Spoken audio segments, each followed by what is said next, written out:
Best ever listeners, welcome to the best real estate investing advice ever show. I'm Slocum Reed and I'm here with Elsa Nguyen. Elsa is joining us from Fremont, California. Her company is Sunrise Equity Group. They are apartment syndicators. Current portfolio consists of 200 apartment units and 225 units in pre-construction development. Elsa, can you tell us a little more about your background and what you're currently focused on? Yes. Well, first of all, I just want to thank you, Slocum, for the opportunity to be on your podcast today. It's just a pleasure to be here. I came from both an accounting and real estate background. I worked in accounting for almost a decade, and I had a real estate license at the same time, but worked very much part-time.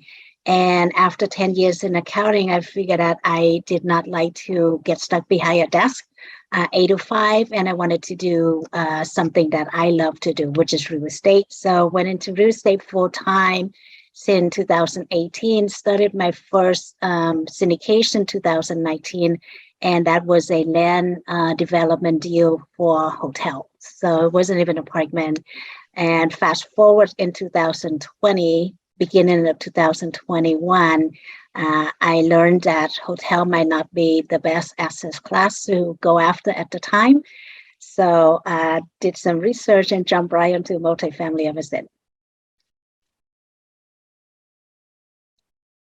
Gotcha. So you started with syndicating a land deal for hotel development. Well, within that general partnership, what were your responsibilities? I were the CFO of the company, and I own a third of, I was a GP on that one, and own a third of the GP equity group. So I look after deal findings that was North Star Development. So I look after the deal finding, I underwrote the number, basically look after all the financial aspects of the company. Gotcha. So you're not necessarily in acquisitions or in capital raising. Your responsibilities occur primarily while the business plan is being executed? Actually, no, because I was a licensed real estate agent, so I was actually out there actively looking for the deals as well. Gotcha. I underwrote the number, and I was actually very much heavily involved in capital raise for that deal. Me and my partner at the time, we brought in $4.5 million for that deal. And I didn't even know, that was quite a big raise for a very first syndication. But you know what? I live in the Bay Area. She goes, let's start it with $250,000. I'm like, okay, let's go for it. And we were actually able to fully raise. We had a 26 days close of escrow once we got in contract. So we were able to pull it off in 26 days. It was amazing. Wow. So you wore 1/3 of all of the hats. Pretty much, yes. Gotcha. Elsa, if it's possible, I'd like to go back to our pre-COVID mindset. Mm-hmm. Your first syndication deal was land. It was a land deal to develop into a hotel. You're based in the Bay Area. I'm in Cincinnati, Ohio. The narrative that's going in my head that I imagine is also going in the heads of a lot of our listeners is, well, yeah, if you want to get into commercial real estate in an area like the Bay Area, you've got to start with something like that in order to get serious returns, because returns are so compressed for standard asset classes. Correct. That leads me to ask, though, where is that hotel deal? That one was in San Jose, and that was about a bike ride, 15 minutes bike ride from the Apple headquarters. And it just fell in my lap, to be honest with you. It just wasn't. I started out with an LP for another hotel developer in 2018, and that kind of how I got into that hotel development, land entitlement. And it was a lot of money in there. If you know much about land entitlement, we had no intention of building it out. We just wanted to purchase the land, raw land, work with the city to get the zoning approved, and then we'll turn around, we sell it to a developer right away. So we'll make the spread is in the approval, is getting that approval. Is that what actually happened? Yes. So actually, that property is currently in contract right now. And unfortunately, because of COVID, we could not, right before COVID, right before we got the approval, it took us a year to get the approval, but we had three LOIs. So I'll tell you the detail. We got in contract for that one for 6.5. And me and my partner, we went to every single hotel conference that we could have hit. And we got three LOI, anything between 11 to $12 million. Wow. And we never got to closest because of COVID, and everybody withdrew. We are actually currently in contract right now for over $9 million, and it wasn't even for a hotel buyer from a hotel buyer. It's for a multifamily group from a multifamily group. Oh, wow. So, Gotcha. yeah. So I mean, it's still a natural appreciation just for holding the land for a period of 2 years, even though the use has slightly been changed, but you could see there's just still a lot of values in it. And let's be real. The issues that you faced were things that were completely outside of your control in this Mhm. regard. So I don't want to dwell on that. What I want to go back to the questions I'm asking myself, and the question I'm asking myself is, what does it take to find a lucrative deal in the Bay Area? And so, what is it? You're an agent, you were doing deal finding, you were involved in acquisitions, and you just was the conclusion you came to that finding raw land, getting through the entitlement process and selling it to a developer was the best way to invest limited partners capital and get a decent return within a few years? Is Mhm. that why is it that that's the conclusion you came to? Back then, it was because honestly, that's the only thing that I know at the time until after COVID or until COVID hit. That's when I started researching other real estate classes, and I stumbled upon multifamily, and I just fell in love with that because the certainty of the predictable return rather than the land development. Yes, there's still be a lot of opportunities in there, but you're not going to see any return until the project is successful. Whereas with multifamily, I can go out and buy an apartment and I still get that rental income if I do it properly. Like if I underwrite the numbers properly, I know that there is that predictable return. So I actually shifted gear over from land development at that moment in time, over to buying apartment buildings with investors. And I just recently got back into land entitlement again, but I'm not actually focusing in the California market. I actually out in Florida doing land entitlement because the land is so much cheaper over there, and I could buy it for a fraction of what I would pay here. So that really minimized the risk of the with my investors. So I know, like, if I purchase the land outright, there's always that possibility. You just never know when you work with a lender. But if I could raise money and purchase the land outright, if anything happened, we still own the land. So we minimize a lot of risk that way. So the way that you mitigate risk by investing in raw land in Florida instead of there in the San Francisco Bay Area is that you're purchasing outright with the same capital that it requires to put a down payment and get financing on land there in California. Correct. Okay. I wanted to push back on you and ask why it was less risky, but that's just obvious. That answer, like that answer is just so obvious. That yeah, great. So COVID hits, apartments perform exceedingly well. Mm-hmm. You transition into apartment syndication for the sake of the stability and the growth that Mm-hmm. you see in the asset class during COVID. Correct. You then decide to go back to land development deals. Can you tell us a little more about what it is that you saw in land development opportunities in Florida that pulled you away from the stability of apartment syndications? Yes. So the truth is that I'm still doing apartment syndication. I just happened to come across a developer over there in Florida Gotcha. organically.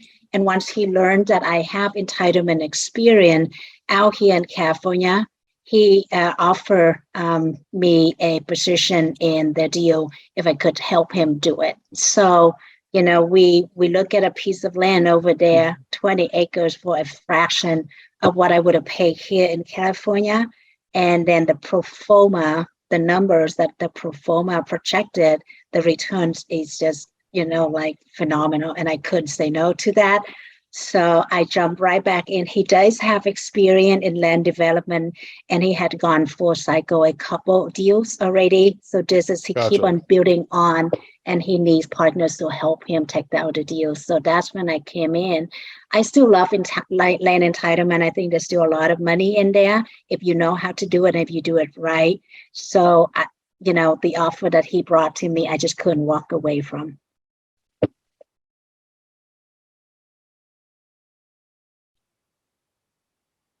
Elsa, we have a very sophisticated audience for the Best Ever podcast and a large audience. They are mostly familiar with apartment syndications. That's what the vast majority of that's what the vast majority of our audience is engaged in. Let me give a quick summary of my understanding of how land development deals work, and then let you correct me where I'm wrong, just to make sure that I and our audience understand what it is that you're looking to do here. So when I hear that someone's doing a land development, a land entitlement deal, what I'm hearing is that raw land is being purchased. Whatever raw means is not necessarily the primary factor in the business plan here in the strategy.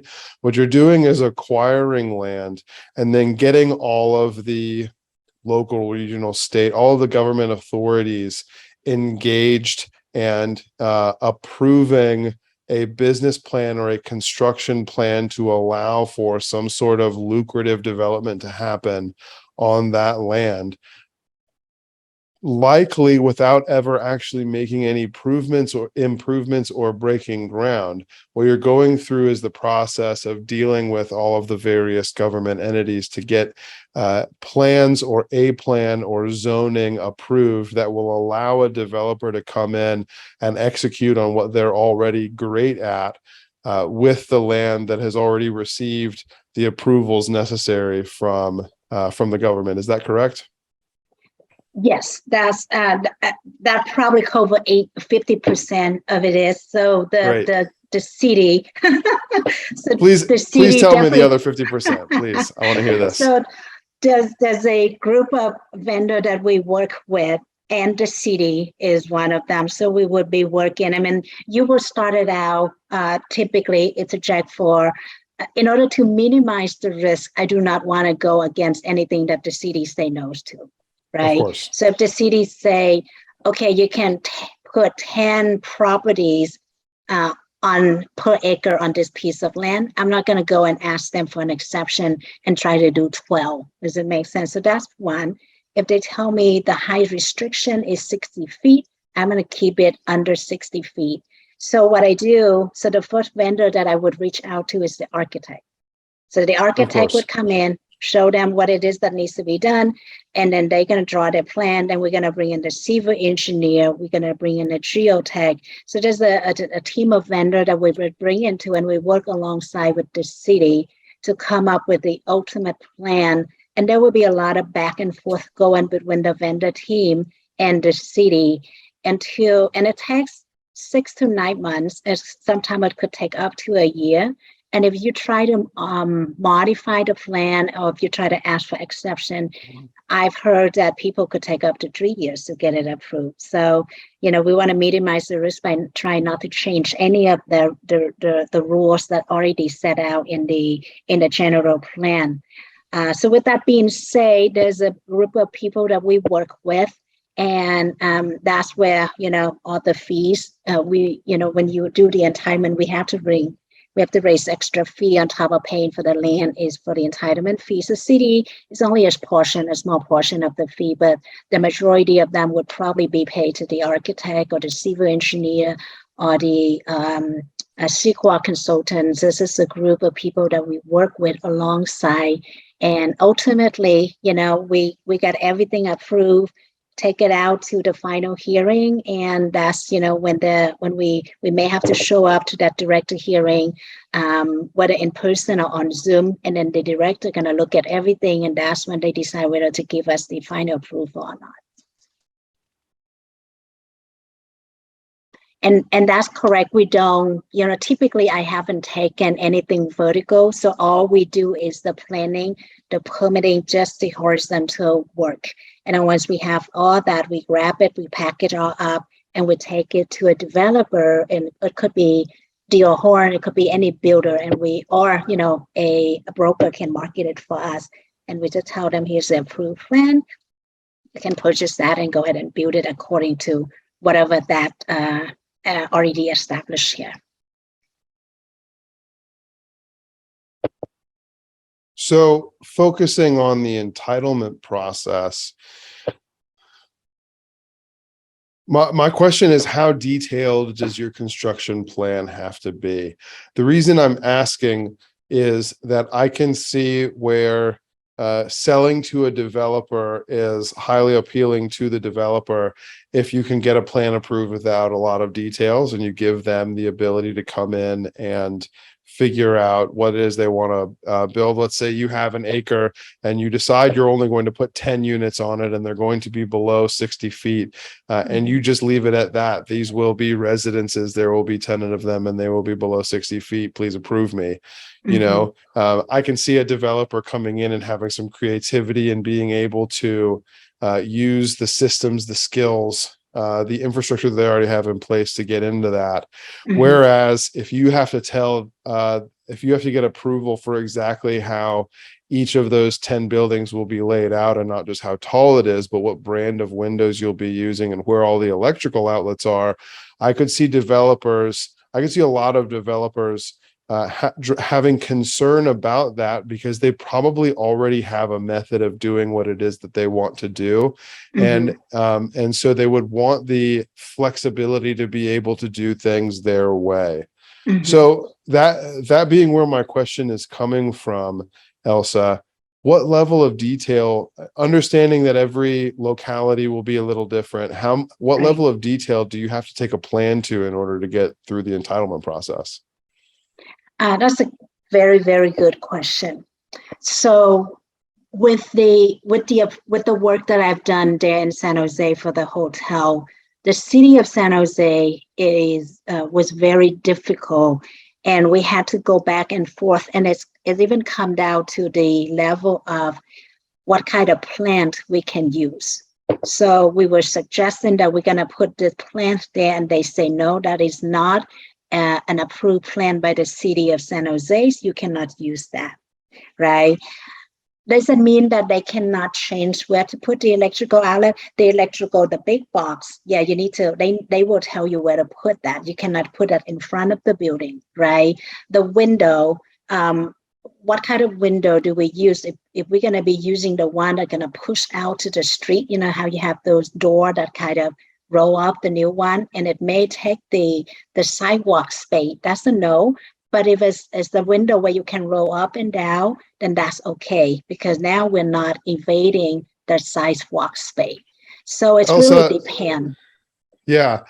Well, let me ask, because this is not my space. Apartments are my space. When you have to get to that level of detail where the city gets to dictate what plants get put in and what kinds of windows are being used, this was my next question anyways, what does the process look like to find a developer who wants to build the thing that has been that requires granular detail to approve? What does it look like to get that developer buyer? It wasn't hard for us to get LOI from developers once they see our plan. Now, that doesn't mean that whatever that the city had approved, they cannot be changed. So say we can do 125 units there, and if they go back and they ask for 130, they're going to be hard. But if they can do 125 units and then they want to change the structure inside of the building, I mean, it's already dictated how big the square footage is going to be and what it's look like, and you're going to have to go with the architecture drawing that they approve. However, I believe that there are some that you can always modify it, but it will take time. If the developer wants to change anything, they're going to have to spend some time to go through that process with the city again. So it's really everyone is different, but I haven't experienced any pushback from developers who had come to us and with, once we showed them the approved plan and they walk away because they don't approve the design that we had came up with, if that makes sense.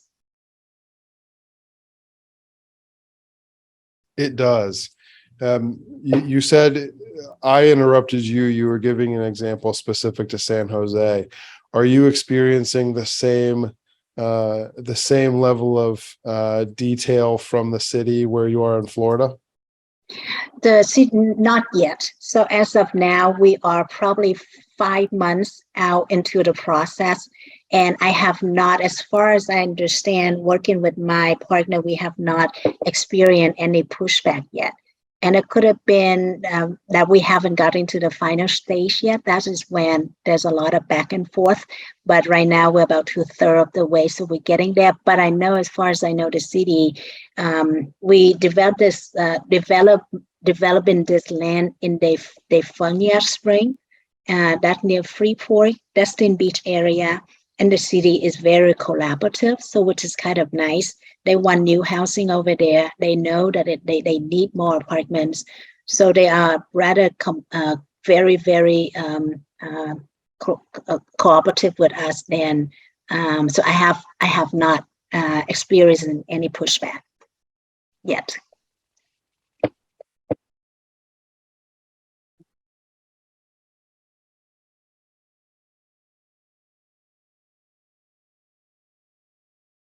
Thinking,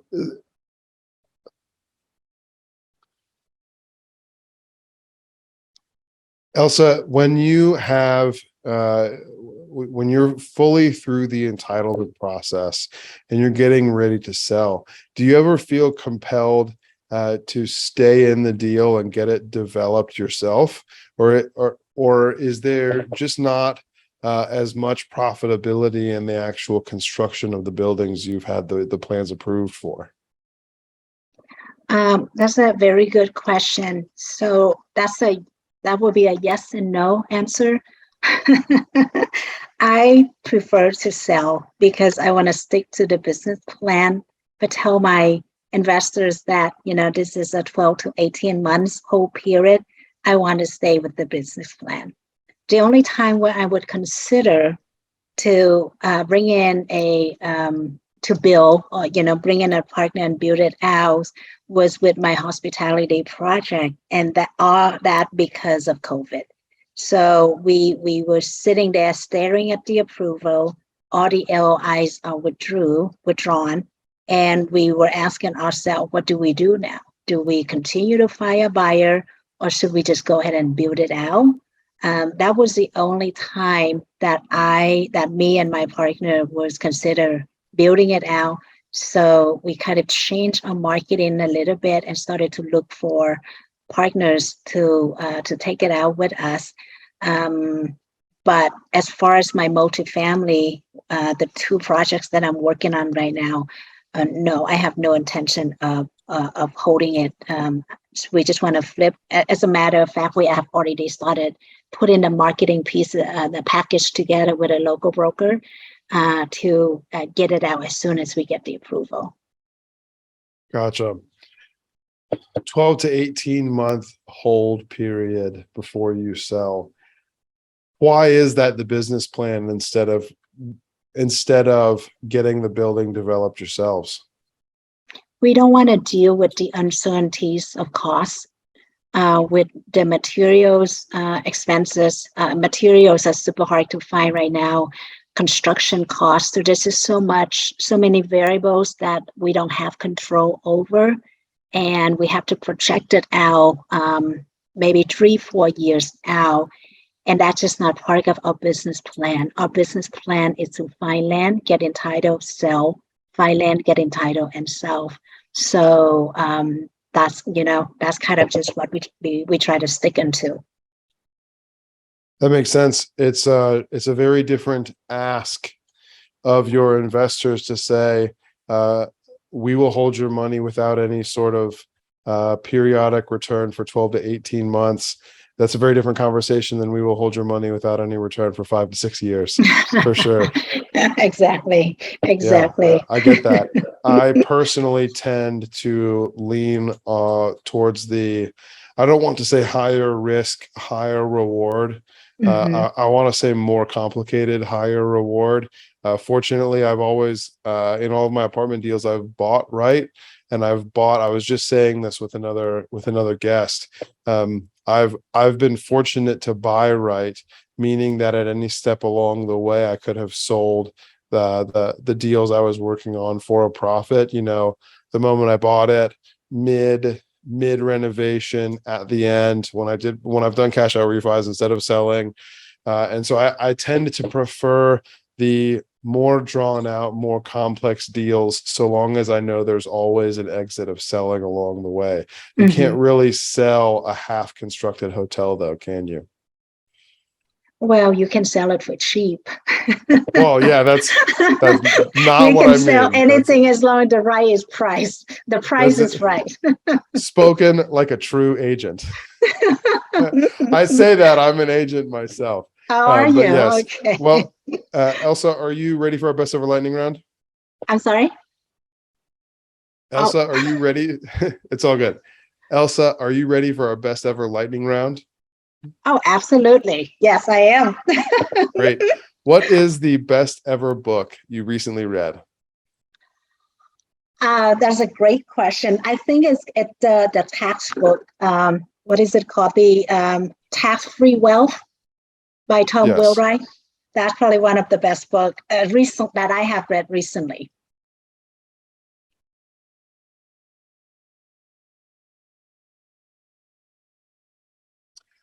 What is your best ever way to give back? I don't know if I told you, but I am an immigrant to this country at the age of 13. And I grew up in Vietnam in a very, very poor village over there. So I grew up, I had like one pair of shoe and 3 pair of clothes. That's how poor we were.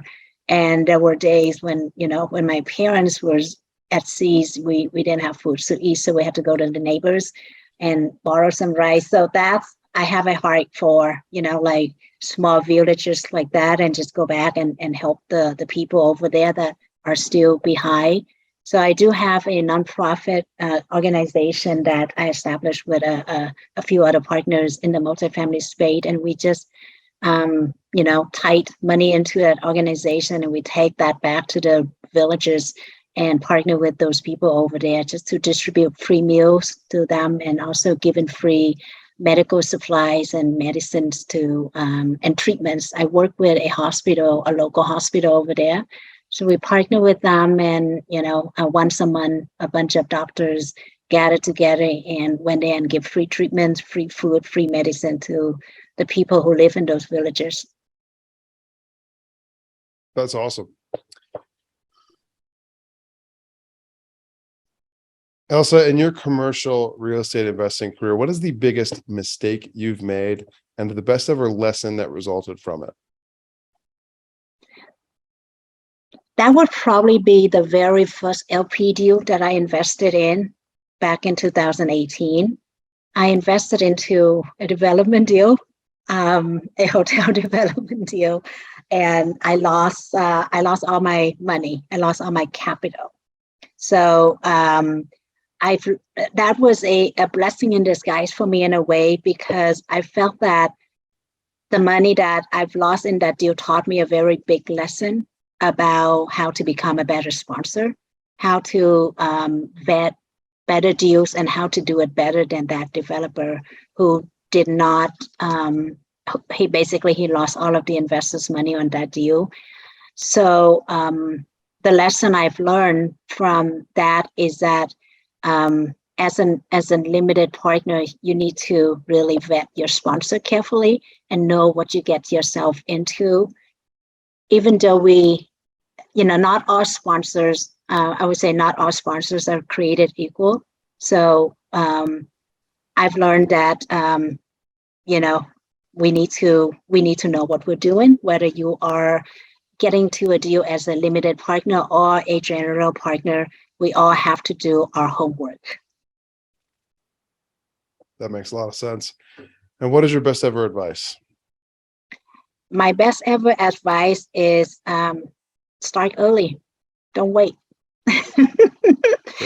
There's abundance, oceans of opportunities out there, and real estate is a wonderful asset class to create wealth.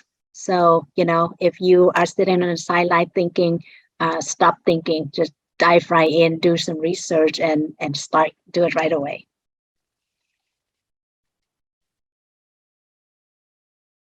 Last question, Elsa, where can people get in touch with you? People can find me on Facebook, LinkedIn, and I don't use Instagram. And then my website, sunriseequitygroup.com. I don't know if I'm allowed to, put my LinkedIn or Facebook's profile, but, they can definitely find me on there. Absolutely. We'll put those links in the show notes, Elsa. Elsa, Perfect. Thank you. Best ever listeners, thank you as well for tuning in. If you've gained value from this episode, please do subscribe to our show. Leave us a 5-star review and tell a friend about this episode so that we can add value to them as well with our conversation about land entitlement deals. Thank you and have a best ever day.